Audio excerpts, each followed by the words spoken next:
Yeah, when he shoots the security guy, it's like broad daylight, business hours. He just walks into an office building and then shoots a guy in the head and then just walks down to the lab. I'm like... it is Delos. Maybe that's part of their contract. That's right. Just know that within the next 6 months, you'll be shot in the head. Yeah. Okay, it's like, anyway. The sign here. CEO reserves the right to shoot you in the head. Shoot you in the head.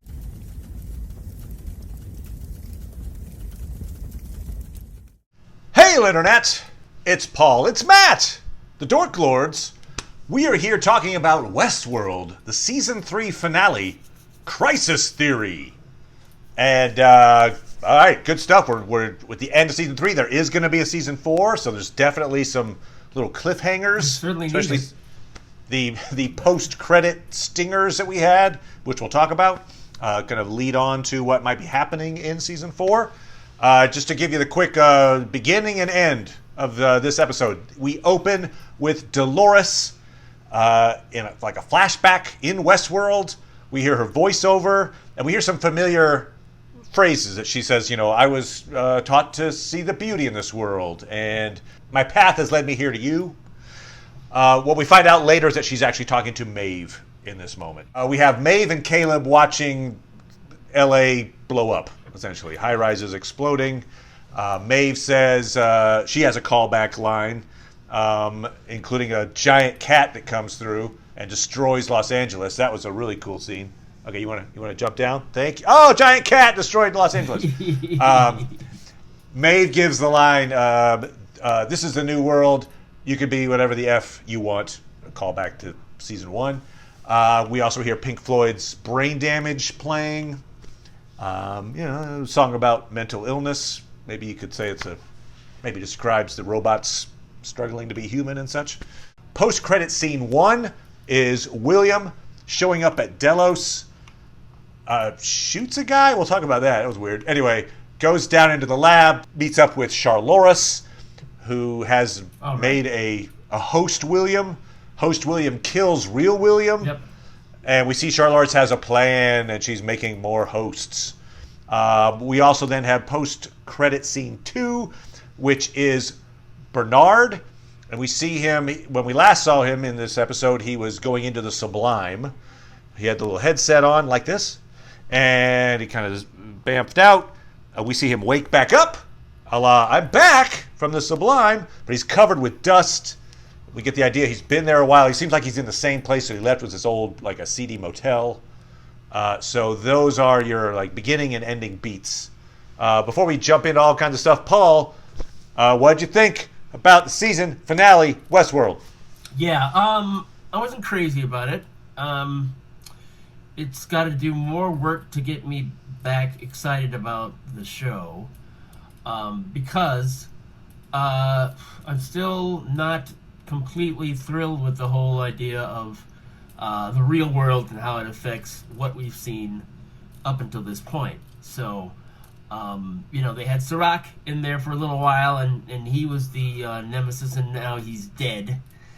Well, Serac's still alive, actually. He's he? Defeated, but they didn't kill him. Oh, well. They left him alive. Well, anyway, but yes, he's defeated. Well, he's defeated. Okay, good. Well, they need him then, because the point where he's sort of blindly expressing what Rehoboam wants or whatever was not thrilling me. Okay. And it's I'm not sure that I'll enjoy the host version of William more than they spent the whole season sort of neutering him. And saying, okay, we want the Charlotte version of Dolores to be running the company because she's supposed to be subverting it. And then Caleb and all this.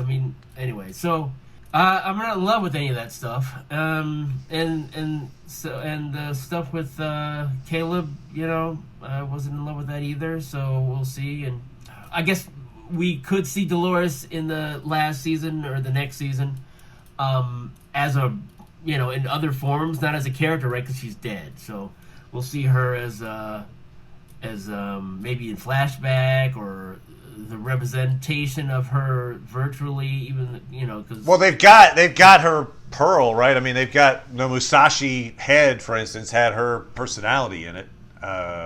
Sure, it's got a little Musashi in there as well, perhaps, but also Connell's. They had Dolores. I think there's ways you could bring her back if you really wanted to. Okay. I don't think it would be impossible. I wonder if it would be a thing though, where Charlotte might be like, "Oh, I have to be the only one because look what I did when Charlotte was around." You're thinking maybe Charloris maybe bans other versions of Dolores from existing, perhaps. The William and Bernard storylines for the whole season were pretty short, but for this episode as well were pretty short. Yeah. I feel like they kind of wasted both of those characters for this season. Maybe they were setting them up for season 4, and they're like, we'll just have them in the background. But I think they missed a beat there because those are two very important characters, I think, for Westworld, sure. And they kind of just put them on ice a little bit for this season. But we could talk about William. He goes and tries to get his money back. Because he's been declared dead, there's a problem getting his money, but we assume he gets it. He's like, "Get me my money." So his accountant's like, "Yes, sir." And then we see him at the end show up at Delos. And when he shoots the security guy, it's like broad daylight, business hours. He just walks into an office building and then shoots a guy in the head. And then just walks down to the lab. I'm like, it is Delos. Maybe that's part of their contract. That's right.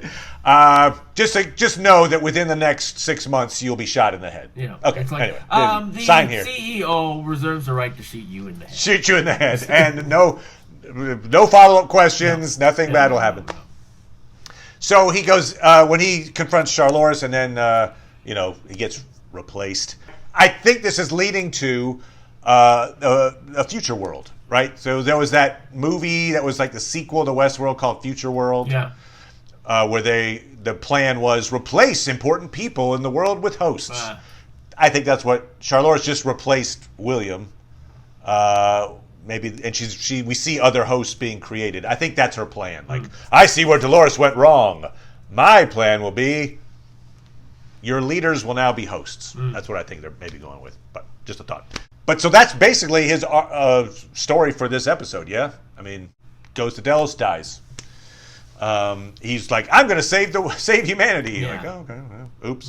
Very one. Bernard and Stubbs, they confront William, shoots Stubbs before running off at the gas station. That was the cliffhanger from last episode. Bernard is then met by what he thinks is, it's cops, but it's not. It's Lawrence from earlier seasons of Westworld. He is the last Dolores personality that we were theorizing about. Lawrence gives Bernard the case that we saw Musashi handing to a messenger before he got decapitated. That case has the connection to the Sublime in it. So, boom, Bernard gets the case. He later plugs into the Sublime. Also, he's given an address. You should go to this address to meet an important person, something like that. Bernard assumes he's meeting with Dolores. He is not. No. He ends up meeting with Arnold's wife, who is now an old woman with dementia. It is Gina Torres, Firefly nod, but that scene is my favorite scene in this episode, the scene where Arnold talks to his wife. The fact that she has dementia explains why she might confuse him for her husband. Right. And so they talk about the death of their son Charlie. Yes. And how she's trying to get past, he's like, I'm just trying to get past it. I can't let it go. And she's like, well, no, you don't have to get past it so much as, it's that memory. I'm carrying the memory with me forward. Yeah, that was a nice scene. I liked it. Yeah. And, Jeffrey Wright does a great job. Oh, yeah. It's one of the things I was thinking about, like, I still think of season 1 as the best of the 3 seasons. And I think part of the reason are the scenes between Jeffrey Wright and Anthony Hopkins. Huh.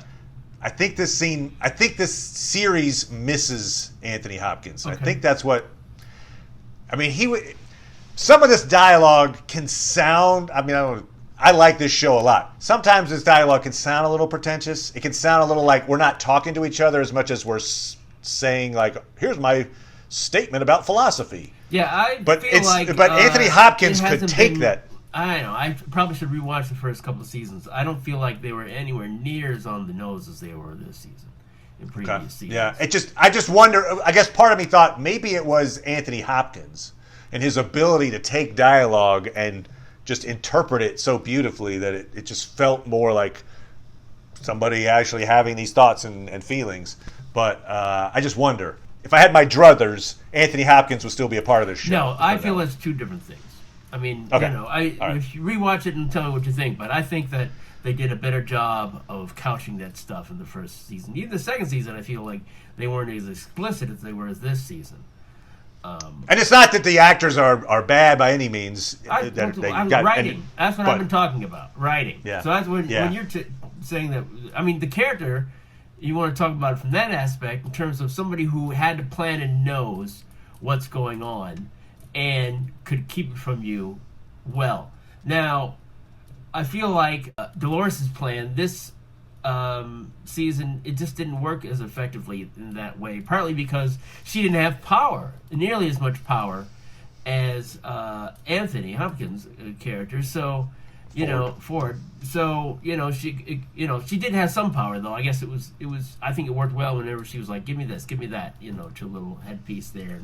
And sure. Stuff. It was a hard transition to make, I think, and the fact that in the end, Charlotte opposed her, and the fact that now that version of her is gone. Certainly, yes. It's unresolved. It's so. That's my feeling. We'd always wondered about the thing of like, why does Maeve oppose her so strongly? Yeah. And so when Maeve makes the switch, it's not that big a surprise. I mean, you're kind of just waiting for Maeve to like. What happens though? Make the She's switch. like, I'm opposing you or doing what I want to do to be with the family that I created. And then in this episode, she's like, thanks for doing me that favor of killing them, so that now I can be as maniacal. Oh, you're talking about Charlotte. Yeah. Charlotte Hale. Yeah. Yeah. And so not to be maniacal as you, but I want to do it my way. What? I was maybe getting the idea that so we see the line, I was taught to see the beauty in this world, which was a kind of a Dolores, almost like a cornerstone thing for her. Right. And then we had the Wyatt personality put into her that was more aggressive. And right. So I thought maybe the Dolores that is now defunct right. had decided to revisit those roots of hers, the Dolores roots, and that Charlotte has decided to kind of embrace more of the Wyatt, like, kill all humans kind of thing, maybe. That's kind of what, I don't know, maybe. It didn't but say that, but it happened so quickly that, that I don't, I mean, maybe they'll have to double back and sort of make it clear that that's what they wanted, because then it's like, she establishes it is weird. That she means something to her, and then once they're dead, she decides, no, I was wrong. It doesn't mean anything. It's I mean, the whole thing about you left me to die and da-da-da-da-da is like,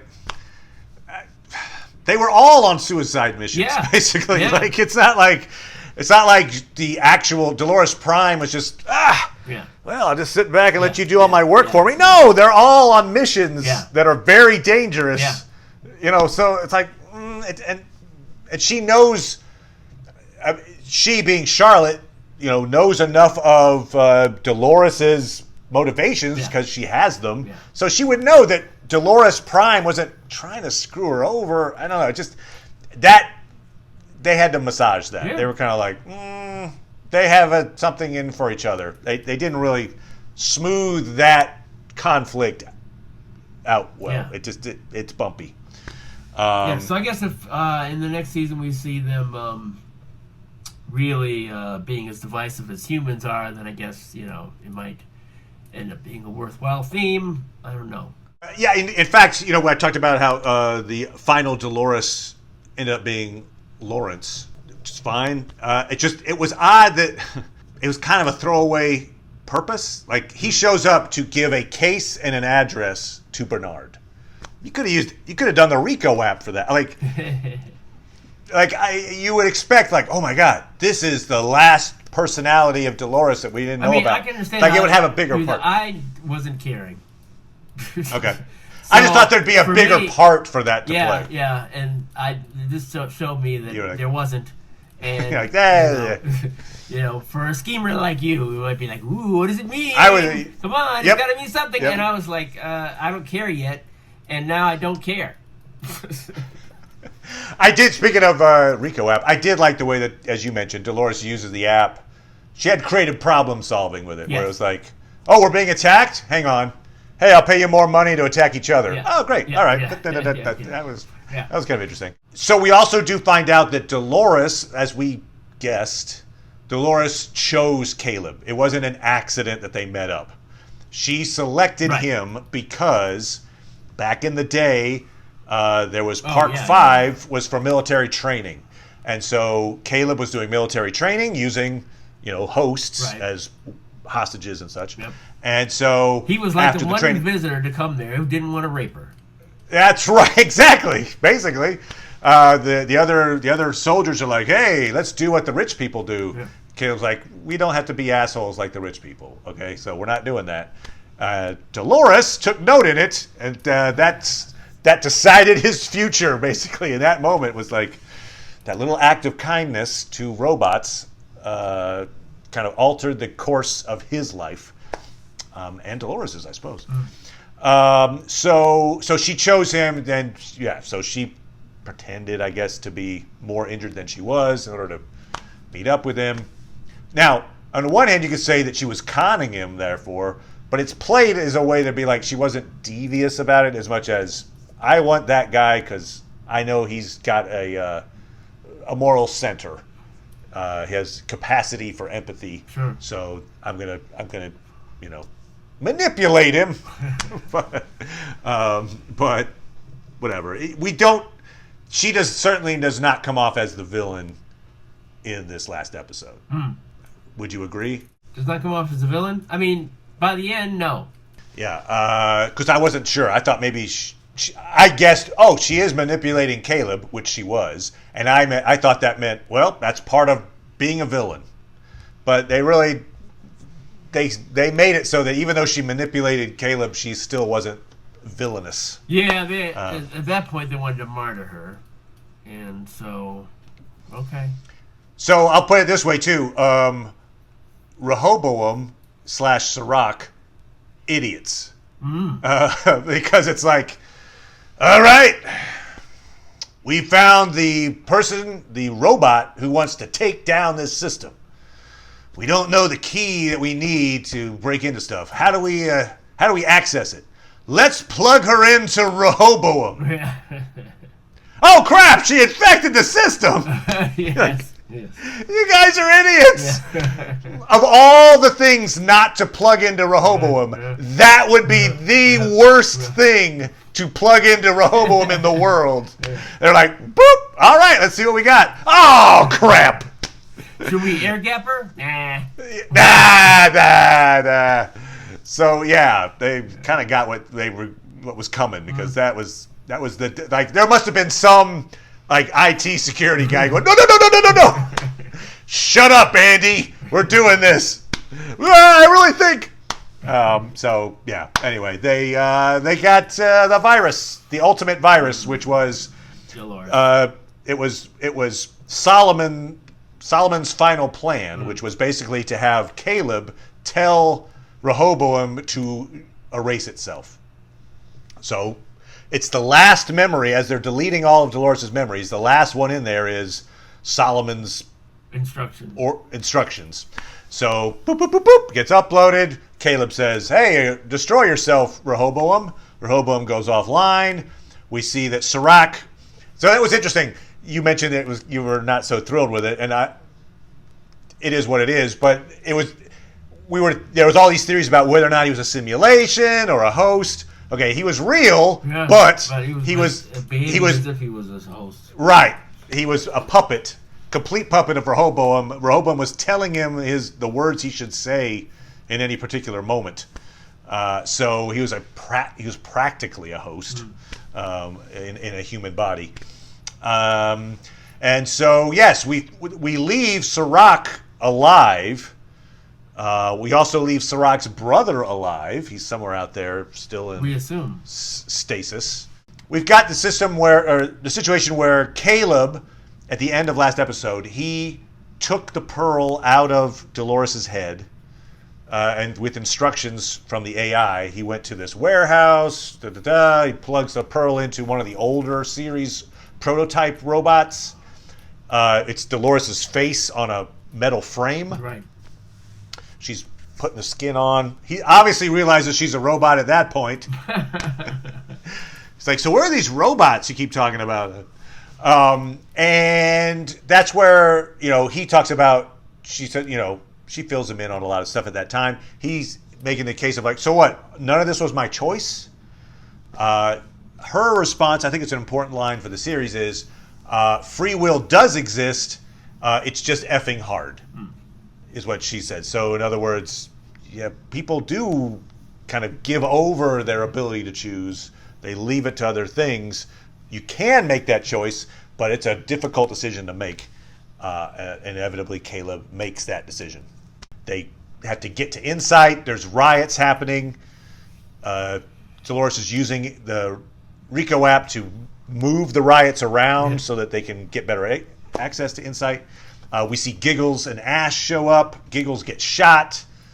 They're helping Caleb get through. Then when Caleb gets on the whatever, it's not a plane or whatever, the air shuttle that heads straight to Insight. That seemed awfully convenient. No. I mean, it just was like, there's no security on that, or it's just like, oh, that's going to go to Insight. Let me just get on it. All right, great.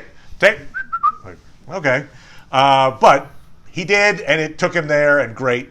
There's several fight scenes that go on. There's kind of a John Wick style thing where Dolores takes out a whole bunch of, shoots a whole bunch of folks in the face.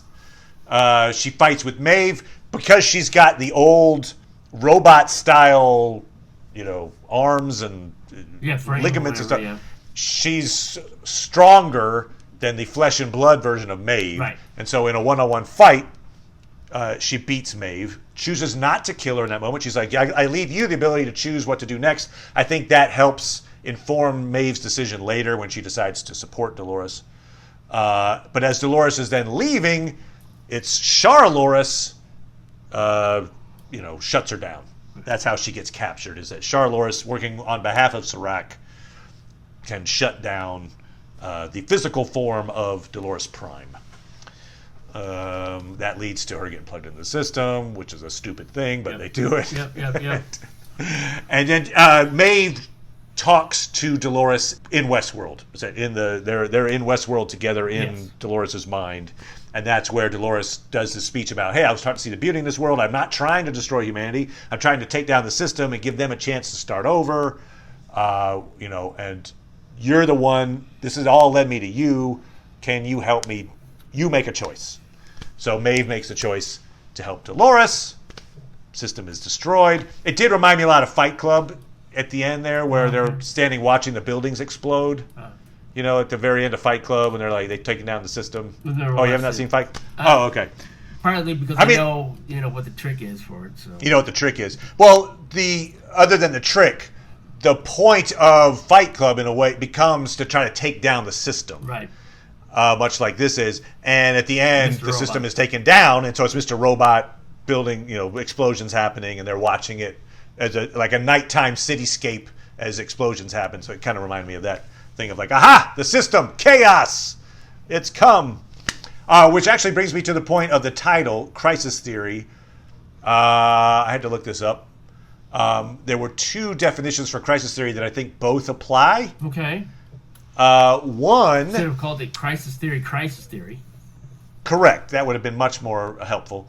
But crisis theory is an economic term. It's... Again, I didn't know this, but I had to look this up. I'm like, I always knew that it's a Marxist economic theory. But you're more Leninist.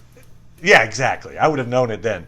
But it's a Marxist economic theory that says that capitalism eventually has the profits fall off to a point that there's a crisis point, and then you have to come up with a new economic model. You have to replace capitalism with something else. So obviously, in this case, the economic model has been destroyed, and they're starting a new world order. So I think that's where that plays in. It also plays in like social workers have a crisis theory model that they use, which involves attempting to find patterns of behavior that are self-destructive. And so you could see where somebody, maybe reached a crisis point. You analyze the behaviors that led them there, and you try to avoid that getting to that crisis point in the future. And so I feel like that's like Rehoboam in a way, right? Sirach and his brother had this thing. Oh God, this was terrible. Let's create Rehoboam. That will stop a future crisis until it doesn't. And we do see, and I'll take Rehoboam at its word. Its prediction of what's going to happen now. It's like, okay, the prediction is, once you enact Solomon's plan, which they do, within a few years you've got these mass casualty events. We assume that's wars. And then there's like the human population disappears or it falls off the face of the earth after like 23 years, something like that. It's like a 23-year extinction for the human race, which I think is what we see when then Bernard is going into the Sublime. Stubbs, who has been shot, of course, by William and is sitting in a tub full of ice, asks him what he's doing, and Bernard says, I'm going to go figure out what to do, look for answers for what to do after the apocalypse, which I assume means when he returns, which you see is later in this post-credit scene, that he's somewhere in that 23-year period, and he's going to try to keep humanity from disappearing based on stuff he got from the Sublime. That's generally the little plot lines. What you have any thoughts on some of the plot lines that you saw in this episode? I feel like I got quite a lot of it out. I mean, yeah, I know. It's like, woo! It's a tangled web there, but got most of it out. So let's talk about Bernard going to the Sublime. Okay. When we puts the headset on, he's the key. We knew that, or we guessed that he was the key. He is. He unlocks it. Woo! He's in the Sublime. I feel bad for Stubbs, right? What that means is he's like, hey, we'll put you on ice for a while to keep your tissue from going necrotic, but we need to get you somewhere to change that. All right. So we find it like, I don't know, years later with that much dust, he wakes up. So that means it could be that in season 4 he looks to his left and there's a like decayed Stubbs in a tub. But my guess is Stubbs got up and left. Or maybe, he's just like, just to fuck with you, I never dusted you. Yeah, right. In fact, it's only been a week. I just throw dust on you. Yeah, right. Just to screw with you. Oh my God, so much time has passed. That was 2 hours. But we get the idea. Let's assume he's still in the motel, which I think he is. Sure. I didn't analyze the background, but if he is, that means probably that the chaos that affected the world, like affected the hotel as well, right? It's not like he would just sit there. I mean, eventually someone's going to knock on the door and go, "Hey, you got to pay for this room." So you would get the idea that social order is broken down, sure, and that he's just sitting in an empty motel. So what I'm going to guess is, here's my theory, my crisis theory on the Sublime. He's going to the Sublime to look for answers for how to help the real world face this new reality. Sure. I think the Sublime, I think we're going to see in season 4, he's in the Sublime trying to learn answers. Sure. Will be part of some version of season 4. I think all went to hell in the Sublime. Okay. I think we think of it as this heaven, this paradise. Oh, the robots went to paradise. They have free reign. Okay, well, yeah, but they also do have some humanity built into them, into their programming. I think over time, the robots in the Sublime started going, hey, I want to live in that house. No, I want to live in that house. Mm-hmm. Bah, bah, ah! And so basically they turned it into another apocalyptic place. Oh. So perhaps Bernard learns that it's not just all wine and roses for the robots. Where did they go wrong? Let me try to come back out and teach the world to sing. Whatever, I don't know what he does, but that's what I'm guessing. I don't know. Any thoughts on how the Sublime plays into next season? I don't. Yeah, except for being the resource for all the new hosts that they end up making. Besides that, I feel like since it's a place that doesn't really exist, I mean, as long as you can keep it plugged in someplace and running. Right. It's like threat. It's Sims. Yeah. So yeah, I think it's more important as a resource for all the people that have come through. I just feel like because the thing that you were saying in terms of replacing people of importance and things like that. So ultimately, they probably want to see the Earth with their kind and make sure that they're safe. I mean, it would be a surprise. I guess it gets to be like the Matrix or something if the place became a threat. They would have to work hard to make me interested in that because, it's. I got you. I just feel like if Bernard had a lesson to learn, he could just go to the Sublime, learn the message in like an instant, and then come back out. The fact that he's been in there for maybe years to me means he's experiencing life in the Sublime somehow, and so that's why I'm thinking we're going to see his adventures, travels. It's also a way to go back to Westworld without going to Westworld. Oh look, we're in virtual Westworld, maybe. Yeah, I mean, we'll have to see. I mean, to the point in which he's coming back and is supposed to have a plan for how everything should proceed, or if he's just coming in to stop the worst of what's happening or something, in the next season. Right. So, well, that also plays into, remember the post-credit stinger we saw from season 2, which was William in some futuristic, it seemed like in the Westworld area, but like in some futuristic dirt-covered lab, being brought online and being tested for fidelity. Right. Do we think that is this host William that we just saw? Charlores creates a host William. Right. Do we think that's the one being tested for fidelity in the distant future? Maybe that's where they're bringing. I mean, I don't know. One of the problems with that is, it sounds to me like you're saying that we saw something that has already occurred, right?